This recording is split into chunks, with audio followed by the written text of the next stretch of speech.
ब्रह्मदक्षिश्वी देवेशे भरद्वाजे पुनर्वसु हुताशवेशे चरक प्रभृतिभ्यो नमो नमः। पातंजल महाभाष्य चरके प्रतिसंस्कृति मनोवाक्काय दोषाणां हरते ऐपते नमः। सभी गुरुजनों और ऋषि मुनियों का वंदन करते हुए अपनी आज की क्लास स्टार्ट करेंगे। पिछली जो क्लास थी वो रिकॉर्ड हो नहीं पाई थी, तो वो मैं फिर से रिपीट करूँगी। जो लोग पुरानी क्लास में थे उनका रिवीजन होगा और जो नए ऐड हुए हैं उनके लिए नया रहेगा। मैं स्क्रीन शेयर कर रही हूँ। अगर आप लोग को स्क्रीन ना विजिबल हो तो आप मुझे अनम्यूट करके बता दीजिएगा।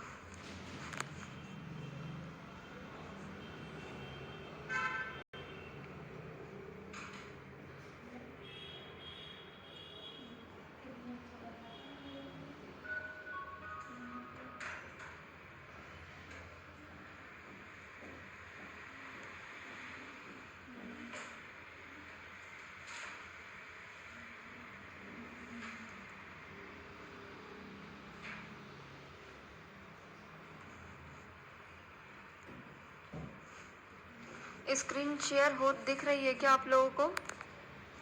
कोई भी एक अनम्यूट करके बता दे। यस मैम, दिख रही है। ठीक है, तो जो लोग आज नए ऐड हुए हैं उनके लिए मैं एक बार फिर से रिवीजन कर रही हूँ। इसके बाद हम रिवीजन नहीं करेंगे।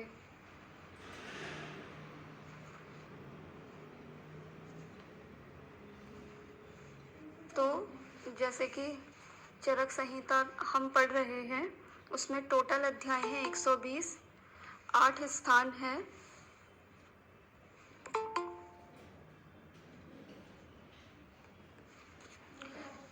टोटल अध्याय है 120, 8 स्थान हैं। ये 8 स्थान कौन कौन से हैं? सूत्री स्थान, निदान स्थान, विमान, शारीर, इंद्रिय, चिकित्सा, कल्प और सिद्धि स्थान। इन सब के आगे ही मैंने इनके चैप्टर्स भी मेंशन कर दिए हैं कि कौन कौन से स्थान में कितने अध्याय हमें बताए गए हैं। अब बेसिकली जो है हम सूत्री स्थान ही सबसे पहले पढ़ेंगे। तो सूत्री स्थान में देखिए कुल 30 अध्याय हैं। उन 30 अध्यायों को हमने 7 चतुष्क यानी 7 चतुष्क और 2 संग्रह द्वय में डिवाइड करा हुआ है। चतुष्क का मतलब होता है कि ग्रुप ऑफ 4, ठीक है। तो यानी कि हमने क्या करा है, जो टोटल 30 अध्याय थे उनको 4-4 के ग्रुप में डिवाइड करके टोटल 7 चतुष्क बना दिए। 7 चतुष्क हमने बना दिए और बाकी के जो 2 चैप्टर थे उनको हमने संग्रह द्वय में रख लिया। स्क्रीन विजिबल है ना? कोई प्रॉब्लम तो नहीं है? जी मैम, विजिबल है। Good evening.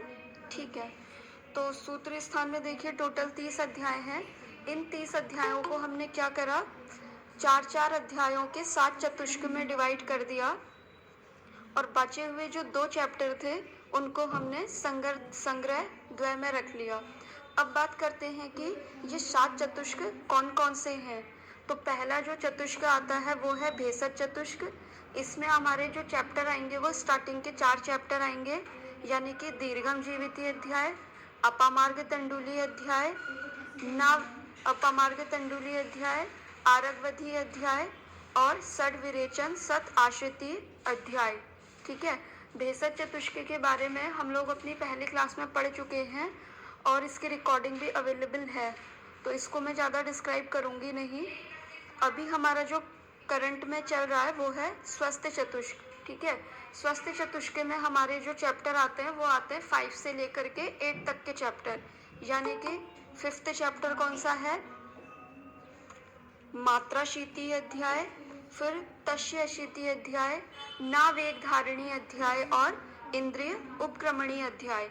ये हुआ हमारा स्वस्थ चतुष्क। स्वस्थ चतुष्क में भी हमने मात्रा शीति अध्याय, तस्य अशीति अध्याय, इसके बारे में हम पढ़ चुके थे। आज जो हम देखेंगे वो हम देखेंगे नावेग धारणी अध्याय और इंद्रिय उपक्रमणी अध्याय के बारे में। ठीक है, जो लोग नए ऐड हुए हैं उनके लिए चतुष्क में एक रिपीटेशन के तौर पे कर रही हूँ।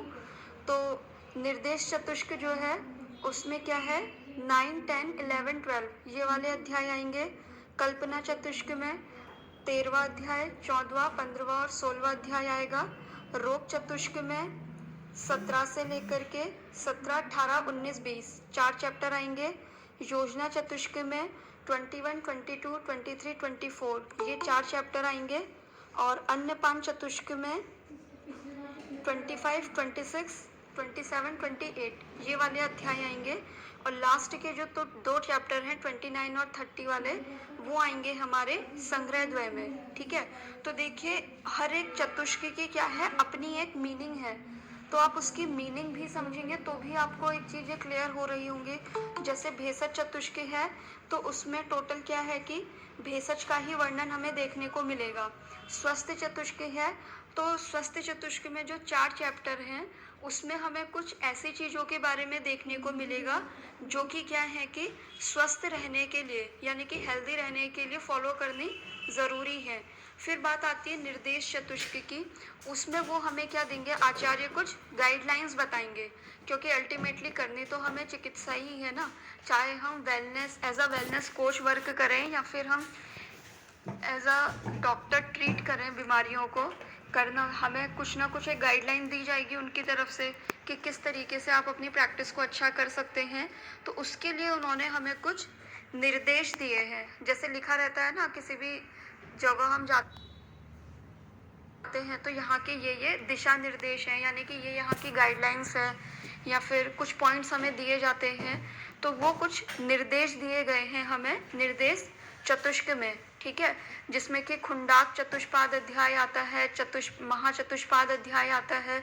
तो उसमें हमें क्या बताया है कि एक आइडियल वैदिक के क्या गुण होने चाहिए, आपका जो परिचारक होगा उसके क्या गुण होने चाहिए, आप जो मेडिसिन यूज़ करेंगे ट्रीटमेंट के लिए उसके क्या गुण होने चाहिए, आपका जो रोगी है ठीक है उसके अंदर क्या क्वालिटी होनी चाहिए। ऐसा नहीं कि आप किसी भी मरीज को ट्रीट करने के लिए बैठ गए, क्योंकि आयुर्वेद में आपको पता है कि बहुत सारी चीज़ें पेशेंट को खुद से फॉलो करनी पड़ती हैं। मेडिसिन जो है वो एक सपोर्टिव रोल प्ले करती है, बाकी सारा काम क्या है पेशेंट को खुद ही करना है। पथ्य उसे खुद फॉलो करना है, मेडिसिन उसे खुद खानी है। तो एक वैद्य के लिए एक अच्छे रोगी का मिलना बहुत ज़रूरी है, जिससे कि उसकी चिकित्सा जो है वो सफल हो सके। इसीलिए आचार्यों ने हमें क्या करा है, निर्देश चतुष्क में ऐसे ही रोगी के गुण बताए हैं, मेडिसिन के गुण बताए हैं, परिचारक के गुण बताए हैं और खुद हम लोगों के भी गुण बता दिए हैं कि तुम लोग वैद्य हो तो तुम्हारे अंदर क्या क्या क्वालिटीज़ होनी चाहिए। ठीक है, फिर उसके बाद जो महाचतुष्पाद अध्याय है उसमें उन्होंने हमें कुछ साध्य असाध्य व्याधियां जो हैं कि कौन सी व्याधियां साध्य होंगी, कैसे हम आइडेंटिफाई करेंगे। अब जैसे कि मान लीजिए कि कुछ डिजीज़ का उन्होंने हमें वर्णन करके दिया कि हाँ कि ये प्रमेह है, ये गुल्म है, ये रक्तपित्त है, लेकिन कुछ ऐसे डिजीज़ भी हैं ना जो कि उन्होंने डिस्क्राइब नहीं करी है। तो उन डिजीज़ में हम कैसे काउंट करेंगे कि ये साध्य है, असाध्य है कि याप्य है। तो उसका उन्होंने एक क्राइटेरिया दिया हुआ है वहाँ पे कि कौन सी डिजीज़ आप साध्य कंसीडर करेंगे, दोष, दूष्य, ऋतु इन सब के अकॉर्डिंग। ठीक है, कौन सी को आप याप्य में कंसीडर करेंगे, कौन सी को आप असाध्य में कंसीडर करेंगे। फिर उसके बाद वो आपको त्रिएषणी अध्याय बताते हैं निर्देश चतुष्क में। ठीक है, ये वाला चतुष्क जो है हम अभी आगे भी लेंगे, लेकिन अभी जो है एक इन जनरल मोटा मोटा आइडिया दे रही हूँ मैं इसका, क्योंकि निर्देश चतुष्क क्या है, इम्पॉर्टेंट है एक तरीके से एक वैद्य के लिए। उससे उसे एक गाइडलाइन मिलती है कि उसे किस तरीके से अपनी प्रैक्टिस करनी है, कैसे उसे सारी चीज़ें देखनी चाहिए। त्रिएषणी अध्याय में उन्होंने हमें 3 एषणाओं का वर्णन करा है, प्राण एषणा, धन एषणा और परलोके एषणा। ठीक है, तो इस तरीके से एषणाएं बताई हैं। फिर उन्होंने 3 चीज़ों का कुछ हमें ग्रुप दिया है। फिर उसके बाद उन्होंने जो 12वां अध्याय दिया है वो उन्होंने दिया है हमें वात कला कली अध्याय। उस अध्याय को अगर आपने पहले पढ़ा होगा तो उसमें क्या है, वो अध्याय जो है एक संभाषा के फॉर्म में है। ठीक है, जिसमें क्या है कि वात को लेकर के संभाषाएं हुई हैं। जैसे कि आपको पता है कि आयुर्वेद में वात दोष का कितना ज़्यादा इम्पोर्टेंस है, तो उस वात दोष के रिगार्डिंग उसमें संभाषा हुई है कि आप तो बोलते हो कि वात जो है वो उसको कोई मूर्त नहीं है, फिर भी आप उसको कैसे ट्रीट कर रहे हो। आप बोलते हो कि वो दिखाई नहीं देता है, तो आप जो चीज़ दिखाई नहीं दे रही है उसका आप शमन कैसे कर रहे हैं, और जो चीज़ दिखाई नहीं दे रही है वो बॉडी में डिजीज़ कैसे क्रिएट कर रही है। क्योंकि इन जनरल होता क्या है, जब हम वमन करते हैं या फिर विरेचन करते हैं तो उसमें हम सिंपली क्या कहते हैं कि जो कफ निकलता है वो कफ दोष है, और जो येलो येलो सा निकलता है वो क्या है, हमारा पित्त दोष है। लेकिन बस्ती के लिए ऐसा कहीं कंटेक्स्ट तो कुछ आया नहीं है कि बस्ती अगर हम करते हैं तो वात जो है वो इस फॉर्म में निकलती है या फिर वो इस कलर की होती है। तो इसीलिए इन सारी क्वेरीज का उन्होंने जो सोल्यूशन दिया है वो उन्होंने दिया है निर्देश चतुष्क में। ठीक है, फिर उसके बाद कल्पना चतुष्क में उन्होंने स्नेहन अध्याय, स्वेदन अध्याय, उपकल्पनीय अध्याय, ठीक है, इस तरीके से उन्होंने अध्याय दिए हैं। रोग चतुष्क में फिर उन्होंने जैसे रोग, कल्पना यानी कि क्या, जो हम कल्पनाएं बनाते हैं, ठीक है, तो उसके बारे में वर्णन करा है। रोग चतुष्क जिसमें कि उन्होंने क्या करा है, मोटे मोटे तौर पे हमें डिजीज के बारे में बता दिया। जैसे आप देखेंगे कि इसमें महारोग अध्याय आता है जिसमें कि हम ये देखते हैं कि इतने प्रकार के शिरोरोग हैं, इतने अष्ट उदरी अध्याय आता है, इतने प्रकार के इसमें कर्ण रोग बताए गए हैं, वात से होने वाले नानात्मज विकार इतने हैं। तो रोग चतुष्क में आपको मोटे मोटे तौर पे सारी डिजीज के बारे में पता चलेगा।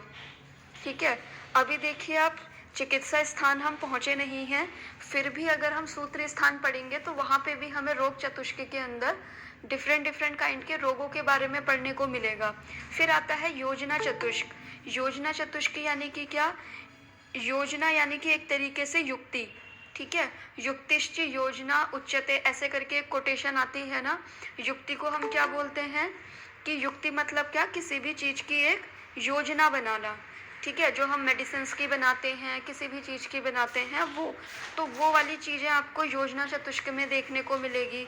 ठीक है, कि किस तरीके से योजना चतुष्क में अगर आप देखेंगे तो इसमें हमें वो जो 8 प्रकार के वो बताए गए हैं कि अति दीर्घ, अति कृश, ये वाली चीज़ें हमें देखने को मिलेगी। अष्ट निंदनीय पुरुष के बारे में देखने को मिलेगा, क्योंकि जो हमारी मेडिसिन की योजना होती है वो इसी चीज़ के ऊपर डिपेंड करती है ना, कि पेशेंट के अकॉर्डिंग डिपेंड करती है कि पेशेंट स्थूल है, कृश है, उसकी अग्नि कैसी है। तो उन सब का वर्णन हमें मिलेगा योजना चतुष्क में। फिर लास्ट चतुष्क है हमारा अन्नपान चतुष्क। तो जैसा नाम ही इंडिकेट कर रहा है, अन्नपान यानी कि क्या, खाने पीने से रिलेटेड, डाइट से रिलेटेड जो हमें सारी नॉलेज मिलेगी वो मिलेगी हमें अन्नपान चतुष्क में। ठीक है, फिर संग्रह द्वय में 29-30 में हमें क्या है कि पूरे के पूरे सूत्रीय स्थान को उन्होंने समराइज कर दिया है यहाँ पे। ठीक है, तो ये हमने एक बेसिकली देखा सूत्रीय स्थान का मोटा मोटा आइडिया लिया। अब देखिए भेषज चतुष्क, जैसे मैं आपको बोल रही थी कि ये हम ऑलरेडी अपना पूरा कर चुके हैं कि इसमें कौन कौन सी चीज़ें आती हैं। स्वास्थ्य चतुष्क में भी जैसे आपने देखा है कि स्वास्थ्य चतुष्क में क्या है, टोटल 4 चैप्टर आते हैं। 4th चैप्टर का नाम है मात्रा शीति अध्याय, 5 चैप्टर का नाम है तस्य शीति अध्याय, 6th चैप्टर का नाम है नावेग धारणी अध्याय, और 7th चैप्टर का नाम है इंद्रिय उपक्रमणीय अध्याय। ठीक है, तो अगर आपको याद होगा तो मात्रा शीति अध्याय में हमने बेसिकली जो पढ़ा था, आहार के बारे में ज़्यादातर हमने